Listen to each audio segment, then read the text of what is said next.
everyone, I'm Otk with my friend Vander Dragon for the Hearthstone Meta Hype. What are we going to talk about today?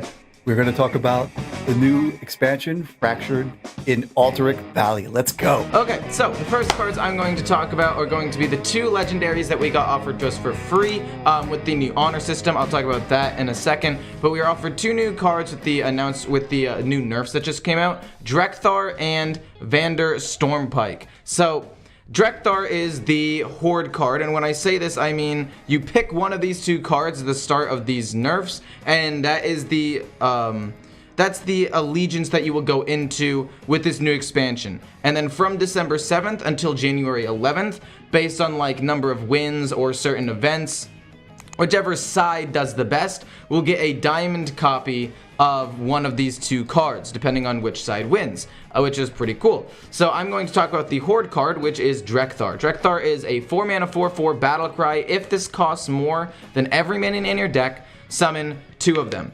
And I think that since it says summon, it doesn't pull them out of your deck, which is both good and bad.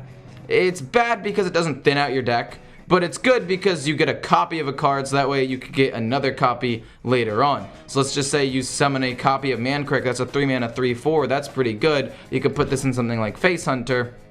But again, if you put it in Face Hunter, you have to take out Barrick. I don't exactly know what you would do with this yet, but it looks pretty cool, right? It's a 4-mana 4/4 that could give you maybe even like +3/+3 stats from one minion, +3/+3 stats from another minion. This could be a 4-mana 10/10 potentially, which is quite strong. What are your initial thoughts on this? When I first saw the card, I was like, wow, you got to run a 3-mana, a 2-mana, or a 1-mana minion. And I was like, I don't know, that's kind of crazy. I thought Zulok right away.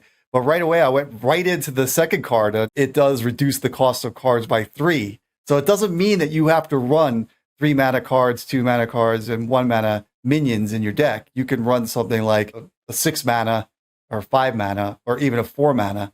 And if you play the other card first, they'll be reduced and you could summon them. So there's kind of a synergy between those two cards if you were to play Alliance and Horde in the same deck. I don't actually know if you're going to be able to do that. If you are, you'd have to draw Vander first, and then Drekthar. Vander's the one that reduces the cost of everything by 3, which could be cool.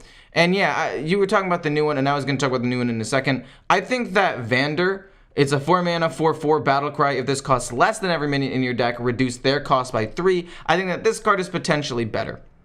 Right, because Drekthar is good in an aggro deck. You play this, you can get maybe even 10/10 stats out on turn 4. If you coin it out turn 3, that's even better.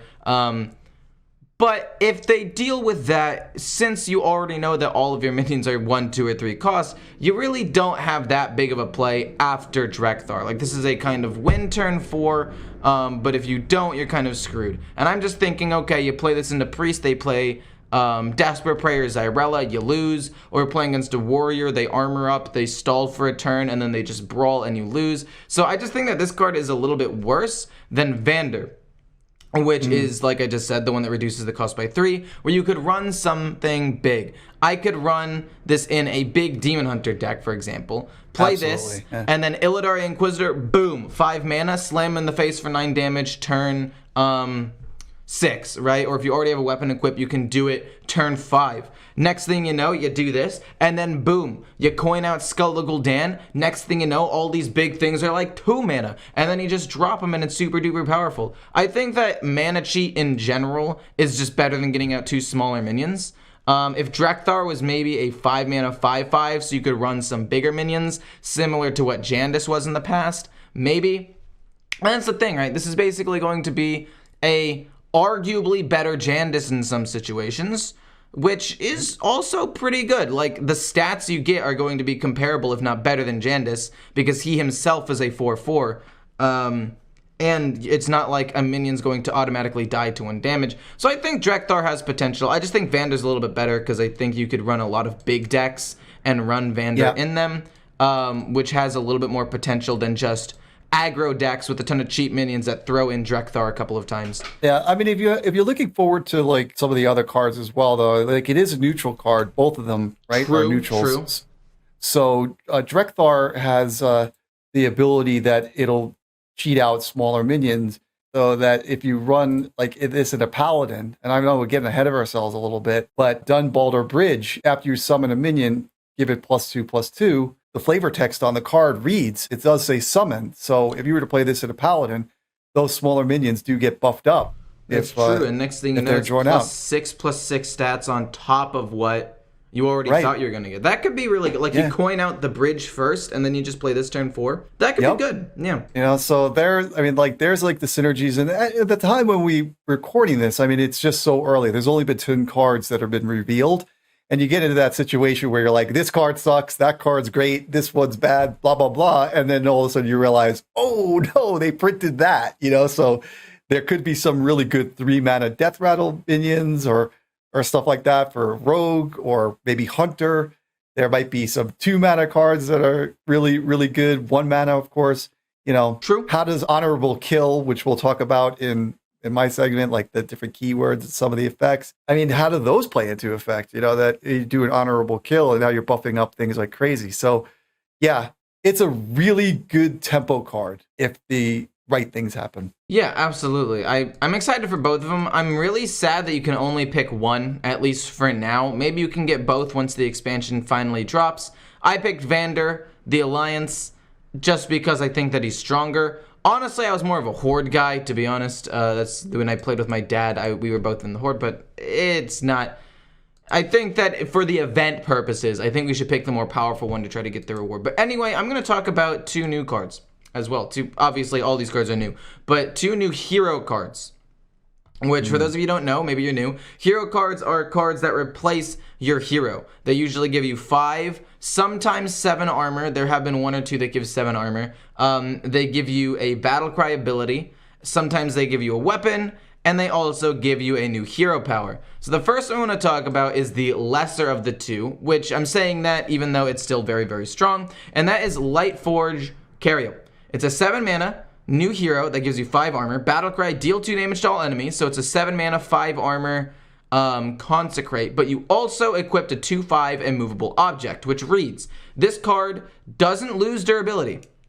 Your hero takes half damage, rounded up. So this is basically just like a slower bulwark that lasts for a while, lasts potentially forever. You can actually use to trade into the minions because it doesn't lose durability. But it doesn't reduce as much damage. But if you think about it, let's just say you're playing against Garrote Rogue, right? That deck usually does about 36 to 48 damage, depending on, I mean, like after the nerf, now that you have 1 less copy of each bleed. Next thing you know, it's only going to do 18 to 24 damage. And then the same thing for Otk Demon Hunter. You're able to play this first. Next thing you know, Otk Demon Hunter is only able to do, instead of doing its usual 30 to 60 damage, it'll maybe do 15 to 30. And you might say, oh, 30 is enough. Well, this card gives you 5 armor, so you might even survive a 60 damage OTK combo. And not to mention the new hero power of giving a random minion in your hand +4/+4 for 2 mana, which is just going to be amazing for hand buff. I think this card looks really good. I rated it like a 4.5 out of 5 on my thing. It's just a little bit shy of a 5, only because of what I know that these hero power or how our hero cards can be, which I'll talk about in the next card, which I rated a 5. But what do you think about this card? Look at the deal 2 damage to all enemies. Yeah. That's pretty insane as well. And you think about it, you know, like if you're looking to clear a board out, you could do that. This is great. this card is sick just from that effect as well. It reminds me of the old Hagath of the Witch card, which was just absolutely insane and great. And the fact that it's also kind of in the same line of where it just has that infinite resources, unless of course the immovable object is destroyed by some kind of weapon removal. But this is pretty crazy. What an outstanding card it is. And you know, I didn't realize how strong it was until you said that you take half damage. I was thinking just only when you attack with it that you took half damage. So I was like, yeah, that kind of sucks. But now that you say it that way, yeah, it is like a bulwark. Wow, that's crazy. Yeah, I think it'll just make more people run weapon removal. Like right now, I think the venomous, or not the venomous, the shoot, what is it called? The snake, the one that destroys the weapon. I forgot what the Rust Rot Viper. There we go. People already run usually like one copy of it, right? Because it's tradable, it's kind of flexible. It's a 3 mana 3/4 minion if you need to play it for tempo. But this will actually make it useful, as opposed to just being like a card you tech in for the occasional weapon rogue matchup. But this is not the hero I'm worried the most about. The one I'm worried most about is the one that is called Wildheart Guff.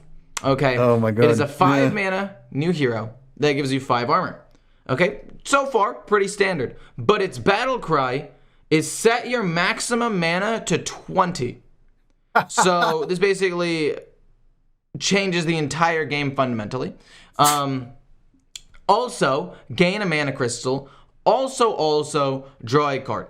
So if you think about the actual value of this, it is a 5 mana card giving you 5 armor, 1 mana crystal, and drawing a card immediately, which is already worth more than 5 mana. But next thing you know, you can set your maximum mana to 20, and your new hero power is choose one, draw a card, or gain a mana crystal, which means that theoretically you could be gaining 2 mana a turn for the next couple of turns. Now, the one reason why I don't think this card is absolutely broken, although I do think it's really strong and I did rate it a 5, but the only thing that I think makes it not like oppressively broken is that this will hard lose to aggro and it will medium lose to mid-range decks. Because in order to actually get this set up, think about it. Because of power creep, this card is still strong, but because of power creep, doing basically nothing turn 5 in a druid deck that really doesn't have that much removal. Like, that's druid's big weakness, right? They don't have a good form of removal. For, I guess, wide boards, maybe they have decent like single target removal with giant rush minions, but they don't really have good board wipe. If you're playing against an aggro deck and you do nothing turn 5, and let's say you coin this out turn 5, but let's just say your opponent the turn before played Drekthar, right? The 4 mana 4/4, summon 2 little dudes. Next thing you know, they got 10/10 stats out on the board, and you decide to do for your turn 5 a Wildheart Guff. And you're like, okay, you're going to take 10 damage, they're going to set up even more of a board, and you're a druid with no removal. So if you're playing against hard aggro or a mid-range deck that's playing minions every single turn, this could be a little bit weak. But if you're playing against like some combo decks or control decks or even some mid-range decks if they have a slow start, then this deck can really snowball and ramp out of control. So yeah, we'll have to see what happens to the meta. Like, this could easily be like a 4 card if the meta is very aggro based, but just based on its pure value, I think it's a 5. But what do you think? Well, it's a card that is going to be affected by everything else, just like every other card. I mean, this is crazy, right? Because if you think about it, the quest that's in Druid right now is pretty much like almost non-playable, or at least most people don't play it. But if you combine this with the quest, wow, now you have you by the time you have gotten to turn 5, you may have already gained some armor. And then the fact that you can get these, you could tap the hero power and play cards and also cheat out mana and stuff and start to like do things like that.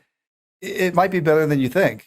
I think that it'll be comboed with the quest and you'll gain enough armor to be able to play down, cards twice. Like, look at how many times in the quest as it is right now, they play out the Guff himself on turn 5 or for 5 mana and then bring it back. You know what I mean? But with this one, they'll be able to play the Guff quest card and maybe have something in their hand that they can then put it down, like duplicate it and put it down again. Yeah, for 19 mana, you could do it 3 times. Yeah. So, I mean, who knows? I mean, I can't believe we're talking about 19 mana. Yeah. It just sounds so stupid. I mean, they increase the mana, but they don't increase the health of the hero. They only increase it by 5. It just seems like, there's something weird here. It's crazy. I will say the potential one downside of this is a lot of the time late game when I hit 10 mana and I didn't have many cards left in my deck or in my hand, I'd play Wild Growth, get the excess mana card and draw an extra card, or Overgrowth for 4 mana, get the excess mana and use that 0-cost card to draw an extra card and cycle through my deck. So what could end up happening is you could have like 20 mana, but you might only have like 1 or 2 cards left in your hand. Because Druid will just, I mean, obviously you could run something like Malagos and some sort of like spell combo or whatever.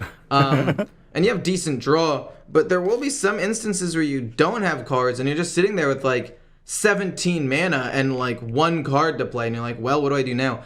I'm talking negatively about this card because I'm trying to think of like how we could possibly beat it. I think it's still really strong and it's probably going to see a ton of play, and these are just the tip of the iceberg. I'm assuming they're going to be a lot more hero cards that are coming out, so I'm excited to see all of them. And yeah, you have cards you want to talk about in your segment, basically the 2 new mechanics in the game, Honorable Kill and the new last 3 turn environmental card. So for those of you who have watched to the end, go over and head over to his segment. Link will be in the description so you guys can see the talk about these cards.